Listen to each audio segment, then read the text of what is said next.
دیکھیں پہلی بات تو یہ کہ یہ میں چھوڑوں گا نہیں اور گربان پکڑ لوں سے منتوں ترلوں کے اوپر آ جانے والا یو ٹرن جو ہے یہ بڑا کہہ لیں کہ یہ بڑا لمبا سفر ہے اور یہ ہوتا رہتا ہے خان صاحب کا. کبھی یہ لوگ کہتے ہیں کہ شفقت کا ہاتھ ہمارے سر پہ ہونا چاہیے, پھر بگڑا ہوا بچہ بھی کہہ رہے ہیں.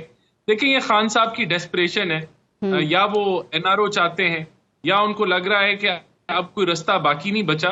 تو یہ اس طرح کی جو وہ یو ٹرنز لے رہے ہیں. دیکھیں جو ہونا چاہیے ہے ملک کے مفاد میں, وہ سیاسی قوتوں کو آپس میں بات چیت کرنی چاہیے. جو یہ چاہ رہے ہیں یہ تو یہی تھا نا کہ پہلے کہتے تھے کہ فوج کو نیوٹرل ہونا چاہیے اور پھر وہ کہتے تھے کہ فوج نیوٹرل جانور ہوتا ہے, اور اب وہ دوبارہ کہہ رہے ہیں کہ میں نے بات کرنا ہے فوج سے. تو یہ کنفیوژن ہے. رانا صاحب آپ دیکھیں, اگر جو آپ باتیں کریں گے پھر ہم ماضی کی طرف اگر جائیں گے تو ماضی میں بات کریں گے تو بہت دور نکل جائے گی نا. چونکہ دیکھیں پاکستان تحریک انصاف آپ اچھی طرح جانتے ہیں PTI کے دور حکومت میں مسلم لیگ نون کے براہ راست مذاکرات کس سے ہوتے رہے. میاں نواز شریف کس سے بات کر کے ملک سے باہر گئے, کس سے بات کر کے واپس ملک میں آئے, اور پھر انہی عدالتوں نے ان کو ایماندار قرار دیا. میں صرف یہ سوال کر رہی ہوں کہ ماضی میں اگر یہ کچھ ہو چکا ہے, براہ راست مذاکرات ہوئے ہیں, تو اب کیوں نہیں ہو سکتے؟ اب کیا قباحت ہے؟ کوئی نئی چیز تو نہیں ہے ہمارے. دیکھیں ماضی میں دیکھیں آپ نے ماضی کی بات کی, تو ماضی میں تو وہ خود آئے کہ ہمارے سے غلطی ہو گئی, ہم نے جمہوری عمل میں مداخلت کی اور ہم نے PTI کا. آپ نے کہا ماضی میں وہ خود آئے.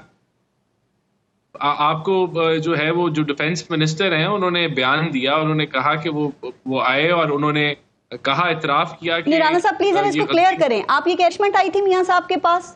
انہوں نے نہیں, میں خواجہ آصف صاحب کی بات کر رہا ہوں کہ انہوں نے ان کا اپنا میڈیا پہ بیان ہے کہ وہ آئے اور انہوں نے کہا ہمارے سے غلطی ہو گئی اور جو ہے یہ اس کو وائنڈ اپ جو ہے ہم نے پیچھے ہٹنا ہے, بیک آف ہونا ہے, ہم نے سیاست سے ہٹنا ہے. تو آپ جو ہے جو جمہوری کام ہے وہ آپ کریں.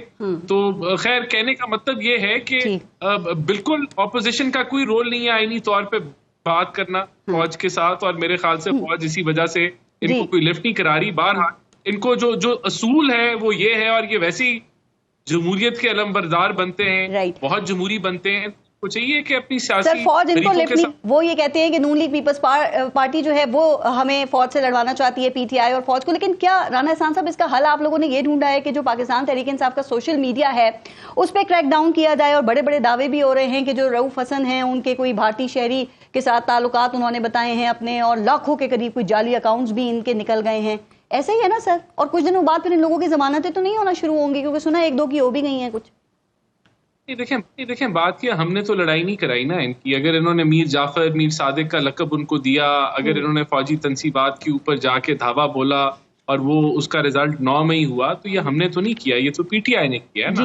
اور اگر یہ ان کا سوشل میڈیا جو ہے وہ اداروں کے سربراہوں کو ٹارگٹ کرتا ہے, ان کو ملائن کرتا ہے, اور جب آپ یعنی کہ اس حد تک آپ کا سوشل میڈیا بڑھ جائے کہ آپ DSP+ کو اٹیک کرنا شروع کر دیں, تو یہ ملک کے مفاد میں یا ملک کی دوستی کے لیے تو یہ کام نہیں ہو رہا. لیکن کیا یہ زیادہ بہتر ہے آپ ان کی پچ اکھاڑیں, آپ حکومت مقابلہ کریں نا سر؟ مجھے بتائیے آپ کا کاؤنٹر نیریٹو کہاں ہے؟ وہ نظر کیوں نہیں آتا؟ PMLN کا جو آفیشیل میڈیا سیل ہے وہ تو انتہائی اس پہ رحم آتا ہے سر. آپ کی جو PMLN کی تھوڑی بہت سپورٹ بھی ہے, وہ صرف جو انڈیویجولی آپ کے والنٹیئر چلا رہے ہیں میرے خیال سے, اسی وجہ سے تھوڑی بہت سپورٹ آپ کو مل رہی ہے. کہاں ہے کاؤنٹر نیریٹو؟ میں بتاتا ہوں, 11.1% پہ جو مہنگائی آئی ہے وہ ہمارا کاؤنٹر نیریٹو ہے. جو روپیہ مستحکم ہو گیا ہے وہ ہمارا کاؤنٹر نیریٹو ہے. ہم نے IMF کا پروگرام بحال کر دیا, وہ کاؤنٹر نیریٹو ہے. اسٹاک مارکیٹ کی جو اعتماد ہے اس حکومت کے بجٹ کے اوپر اور جو ڈائریکشن ہے یہ ملک کی یا معیشت کی, وہ ہمارا کاؤنٹر نیریٹو ہے. بہرحال ان کا جو نیریٹو ہے وہ یہی ہے. کاؤنٹر نیریٹو ہے واقعی میں اچھا ہے. کیا آپ عوام کو یہ بتا پا رہے ہیں رانا احسان صاحب, اور عوام آپ کے اس کاؤنٹر نیریٹو کو مان رہی ہے سر؟ دیکھیں عوام اس وقت مشکل میں ہے. عوام پچھلے 2-3 سالوں میں جس طریقے سے مہنگائی بڑھی ہے اس طریقے سے آمدن نہیں بڑھی. اور کیونکہ گرمیاں ہیں، بجلی کی کنزمپشن بھی زیادہ ہے، بل بھی زیادہ ہیں، تو عوام ان وجوہات کی وجہ سے پریشان ہے، تو عوام کو گمراہ سمجھ نہیں پا رہی. ٹھیک عوام نہیں، لیکن کام جاری رکھنا ہے، آپ نے انہیں سمجھاتے رہنا ہے، وہ شاید سمجھ جائے. میں ایک بریک لے لوں، بریک کے بعد پھر اسی پہ ذرا ناز اور پنجوتا صاحب سے بھی کامنٹ لیں گے. بریک لیتے ہیں، دیکھتے رہیے گا نیوز پہ. اچھا پنجوتا صاحب، اس وقت پاکستان تحریک انصاف کا جو سوشل میڈیا ہے وہ ریاستی کریک ڈاؤن کی زد میں ہے، اور رؤف حسن سمیت کئی رہنما اور آپ کے کارکنان جو ہیں وہ بھی گرفتار ہیں. تو یہ جب بھی پاکستان تحریک انصاف کے سوشل میڈیا کی بات آتی ہے نا، تو پھر وہ لاکھوں جعلی اکاؤنٹس جو ہیں اور بوٹس جو ہیں ان کی بات ہونے لگتی ہے. تو کیا واقعی یہ بات درست ہے؟ اور یہ بھارت سے بھی تعلقات کی جو بات کی جاتی ہے یہ بھی درست ہے سر؟ دیکھیں، یہ ایک پراپوگنڈا ہے جو فارم 47 والوں کی طرف سے کیا جا رہا ہے، صرف اور صرف دہشت گرد کرنے کے لیے کہ یہ دہشت گرد ہیں، یہ فوج کے خلاف بات کرتے ہیں، یہ ریاست کے خلاف بات کرتے ہیں، یہ پراپوگنڈا کرتے ہیں. بالکل غلط بات ہے.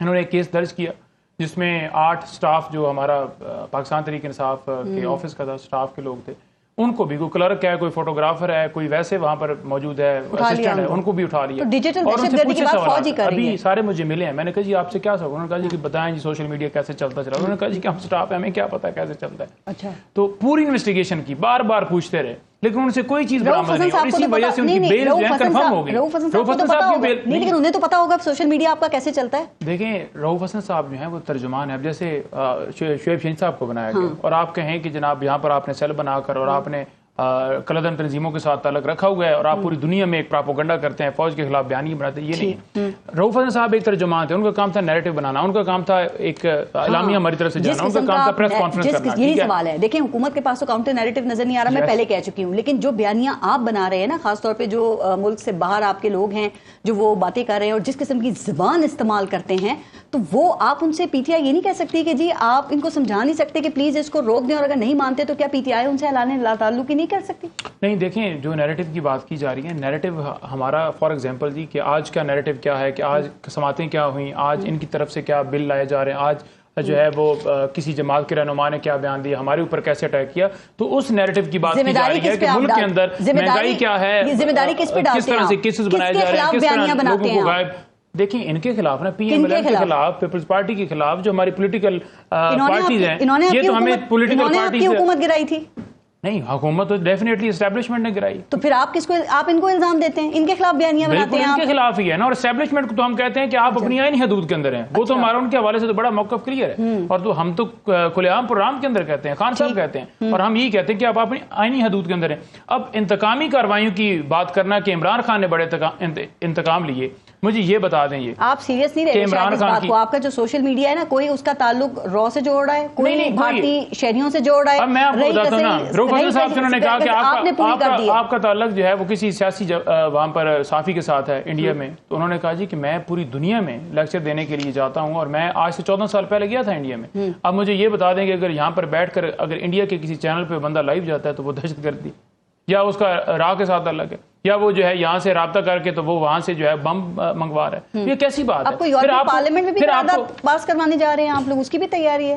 دیکھیں، وہ جائیں گے، وہ دیکھیں گے اس کے اندر کیا ہے. لیکن یورپی پارلیمنٹ میں بھی، برطانوی میں تو کروا لی، امریکی کانگریس میں بھی کروا لی، رہی صحیح کسر آپ لوگوں نے اس طرح پوری کر دی. دیکھیں، امریکی کانگریس کے اندر کیا ہوا، یا وہاں پر جو ہے دوسرا زلفی بخاری صاحب نے مختلف اس طرح سے ریزولوشن پاس کروائی، ان میں کیا ہوا، ان میں کیا کہہ رہے ہیں، ان کے اندر کیا یہی کہہ رہے ہیں نا کہ دھاندلی کی گئی ہے. اس کا نقصان کسی کو نہیں ہو رہا، اس سب کا نقصان پی ٹی آئی کو ہی ہو رہا ہے. اور پھر آپ کہتے ہیں فوج سے مذاکرات کرنے ہم سے. نہیں، دیکھیں، اگر آپ دیکھیں تو ہمارا کانسٹیٹیوشن کیا کہتا ہے، ہمارے ٹریز کیا ہیں، ہمارے کیا معاہدے ہیں انٹرنیشنل لیول پر. اگر ہم کہتے ہیں کہ وہاں پر ہم یونائٹڈ نیشن کے ممبر ہیں، اگر وہ بات ہم کرتے ہیں، اور اگر ہم یہ کہتے ہیں کہ انٹرنیشنل لیول پر یہ قانون ہے، اور اس قانون کے تحت آپ کوئی بھی ملک جو ہے وہ فنڈامنٹل رائٹس کی ویولیشن، لوگوں کے بنیادی حقوق کو سلب نہیں کر سکتا، اس حوالے سے اگر کوئی ملک کہتا ہے کہ اوپینین دیتا ہے کہ یہ غلط ہو رہا ہے، تو کیا غلط ہے؟ آپ اس چیز کو کنڈیم بھی نہیں کر رہے، بلکہ آپ اس کا حصہ ہیں، اور آپ یہ ظلم ملک کے اندر کروا رہے ہیں. یہ بڑے انسانی حقوق کے چیمپئنز ہیں، اور وہاں پہ بات ہونی چاہیے اپنے ملک میں. یونائٹڈ نیشن کے ورکنگ گروپ نے اس کے اوپر بڑا واضح انہوں نے کہا کہ یہ اس طرح سے پاکستان کے اندر ہو رہا ہے، اور اگر نہیں ہو رہا تو ہمیں بتا دیں، اور اگر ہو رہا ہے تو اس کے اوپر کیا آپ نے. صاحب، ایک طرف آپ یہ سب کر رہے ہیں، خان صاحب سنگین الزامات ادارے کے اوپر لگاتے ہیں، ادارے کے چیف کے اوپر لگاتے ہیں، اس کے بعد پھر 9 مئی بھی ہے، پھر فوج مخالف بیانیے کا بھی الزام آپ کے اوپر ہے، پھر آپ کہتے ہیں کہ ہم نے مذاکرات کرنے ہیں. یہ کھلا دیکھیں عمران خان جب باہر تھے، خان صاحب نے پہلے بھی، آپ اگر اسٹیٹمنٹ دیکھیں خان صاحب کی بڑی واضح کلیئر موقع، انہوں نے ہمیشہ کہا کہ یہ ادارہ ہمارا ہے، یہ فوج ہماری ہے اور اسٹیبلشمنٹ کو اپنے آئینی حدود کے اندر رہنا چاہیے، اور انہوں نے ہمیشہ یہی کہا کہ ملک کو آگے چلنے دیں، کیونکہ جو اس وقت صورتحال ہے، اکانومی کی پوزیشن ہے، اور جو مہنگائی کی بات کر رہے ہیں، ابھی کی بات کر رہے ہیں، دیکھیں کہاں پر موجود نہیں کہ پیٹرول جو ہے وہ آپ کا 120-130 پہ یا 150 پہ آ گیا، مجھے تو نہیں لگ رہا کہ کہیں پہ ڈالر جو ہے وہ 60 روپے پہ آ گیا، کہاں پر مہنگائی کم ہو گئی، کہاں پر لوگ بجلی کے بل آسانی سے ادا کریں، ادھر تو لاکھوں بل ہو گئے، ایک کلرک ہے، ایک کیمرہ مین ہے، آپ اپنے کیمرہ مین سے پوچھیں نا اس کا بل کتنا ہے، اس کا بھی بل جو ہے لاکھ سے اوپر ہوگا، تو کہاں پر کمی آ گئی، کیونکہ جو کرپشن خود کرتے ہیں نا۔ میں آئی پی پیز کے اوپر بھی بات کرتی ہوں، لیکن اس ایشو پہ ذرا ناز بات کریں گی۔ پہلے ناز، یہ پی ٹی آئی کے سوشل میڈیا پہ فوج اور حکومت کی طرف سے جو الزامات لگائے گئے ہیں، آپ اس سے متفق ہیں اور آپ سمجھتی ہیں کہ پی ٹی آئی ملک دشمن بیانیاں چلا رہی ہے؟ دیکھیں بہت عرصے سے یہ آبزرویشن ہماری رہی ہے کہ بہت ہی نامناسب ٹرینڈز جو ہے وہ چلائے گئے، اور سوشل میڈیا کا مس یوز جتنا پی ٹی آئی نے کیا، مجھے نہیں لگتا کہ پاکستان میں کسی سیاسی جماعت نے اس حد تک جا کر اپنے ہی ملک کو نقصان پہنچانے کے لیے بد تہذیبی کے کلچر کو جس طرح انہوں نے فروغ دیا ہے۔ افسوس ہوتا ہے اور دکھ ہوتا ہے دیکھ کر کہ اپنے ہی ملک کے اندر لوگوں کے اندر اتنی انسائٹمنٹ اور نفرت، ہیٹ پالیٹکس انہوں نے کریٹ کی، اور پھر جو باٹ اکاؤنٹس چلتے رہے یا سو مچ سو۔ اب آپ مجھے بتائیے کہ یہ بات ابھی جو ہو رہی ہے، کیا یہ سب نہیں جانتے؟ ان کے پارٹی کے لیڈر ہی نے کہا تھا نا، انہی کے اپنے لیڈر نے کہا 9 مئی کے دن کہ جی سری لنکا جیسے حالات پیدا ہو جائیں گے، میں نہیں تو کوئی نہیں، ملک کے خدا نخواستہ ٹکڑے ٹکڑے کر دیے جائیں گے۔ اس قسم کے نفرت انگیز، شر انگیز اور اس قسم کے انسائٹنگ سٹیٹمنٹس دے کر، ایسے انسائٹنگ سٹیٹمنٹس دینے کا آپ نے نتیجہ دیکھا کہ وہ جو لشکر نکل کر، ایک لاؤ لشکر لے کر، ان کے وزراء اور ایم پی ایز لے کر جی ایچ کیو تک پہنچے، اور پھر وہاں پہ جو انہوں نے سیاہ تاریخ رقم کی، وہ ساری چیزیں ساری قوم نے دیکھی ہیں، وہاں پر احتجاج کرنا منع نہیں ہے۔ وہ نفرت انگیز ہیٹ پالیٹکس نہیں، آپ گھس نہیں سکتے، آپ کو اجازت نہیں ہے، آپ پراپرٹی کے اندر گھس کے کوئی احتجاج نہیں، آپ نے پراپرٹی کے اندر پراپرٹی میں گھس کر پی ٹی آئی کے جھنڈے لہراتے ہوئے آپ کے پورے پاکستان کو آپ نے 9 مئی کے اندر جیلوں میں ڈال دیا، پورے پاکستان 9 مئی بنا دیا۔ لیکن بہرحال بات یہ ہے کہ اب آپ مجھے بتائیے کہ اس وقت بھی حالات یہ ہیں کہ بیانات جو ہے پہلے کہتے ہیں جی نیوٹرل ہونا چاہیے اداروں کو، پھر کہتے ہیں جی نیوٹرل تو جانور ہوتا ہے۔ اب آپ خود ہی سوچ لینا کہ نیوٹرل کس کو ہونا چاہیے، ہونا بھی۔ اچھا پھر ایک اور بات، اچھا دوسری بات پارس یہ ہے کہ پاکستان میں رہ کر تو یہاں پہ پارلیمنٹ میں عدم اعتماد کے وقت انہوں نے رونا رویا امریکی سازش کا، پھر ریزولوشن امریکہ سے آ جاتی ہے تو وہ ٹھیک ہے۔ تو آپ مجھے بتائیں کہ کس طرف یہ سٹینڈنگ ان کی کیا ہے، ان کی پوزیشن کیا ہے؟ آپ دیکھیں تو صحیح انٹرنیشنل ٹریٹی کیا ہے، آپ کے معاہدے کیا ہیں، آپ ان کو تو دیکھیں۔ اچھا ناز ایک بات مجھے بتائیے گا، اکاؤنٹس کہاں سے چل رہے ہیں؟ آپ اپنا آئین تو پڑھیں۔ میں ناز وہی آپ سے جاننا چاہ رہی ہوں کہ آپ پاکستان تحریک انصاف کے سوشل میڈیا کو قریب سے جانتی بھی ہیں، خان صاحب جو ہیں ان کو وارئرز کہتے ہیں اور ان پہ فخر کا اظہار بھی کرتے ہیں، ذرا یہ بتائیے کہ یہ کام کس طرح سے کرتے ہیں؟ کیا واقعی کوئی ایویڈنس نہیں نا عدالت کے اندر کوئی چیز لے کر ہیں، کیا یہ جو جعلی اکاؤنٹس ہیں اور بوٹس کی جو اسی وجہ سے بلز کنفرم ہوئی ہیں؟ میرا جو ماضی کا تجربہ تھا وہ تو مختلف تھا، that was P T I before they came into government, 2018 سے پہلے کی پی ٹی آئی تھی۔ اب جو 2018 کے بعد جو ایک خوفناک شکل اختیار کر لی، جو نفرت ہیٹ کی پالیٹکس، کیونکہ تب تو یہ تھا کہ جی ہم تبدیلی ہیں، اس کے بعد کی جو پی ٹی آئی ہے وہ تو خوفناک پی ٹی آئی بنتی چلی گئی۔ پھر تو سارے وہ لوگ جو اپنی جو لوگ سینس پریویل جن کو عقل شعور تھا، وہ تو اپنے آپ کو سائیڈ لائن کرتے گئے یہ رویہ دیکھ کر، کیونکہ ہم نہیں چاہتے پاکستان میں نفرت کی پالیٹکس ہو، ہم نہیں چاہتے کہ پاکستان میں، میرا خود تعلق کراچی سے ہے، کراچی نے تو بڑا نفرت کی سیاست کے خلاف ہم نے بڑی جدوجہد کی تھی، ہم نے اسٹرگل کی تھی، وہاں تو ہیٹ پالیٹکس عروج کے اوپر تھا، ہم نے وہ نفرتوں کو مٹایا وہاں پہ، اس دن کے لیے تھوڑی مٹایا تھا کہ وفاق میں بھی جو ہے ایسی سیاسی جماعت آ جائے جو کہ پورے نفرت کو ڈیوائیڈ کرے۔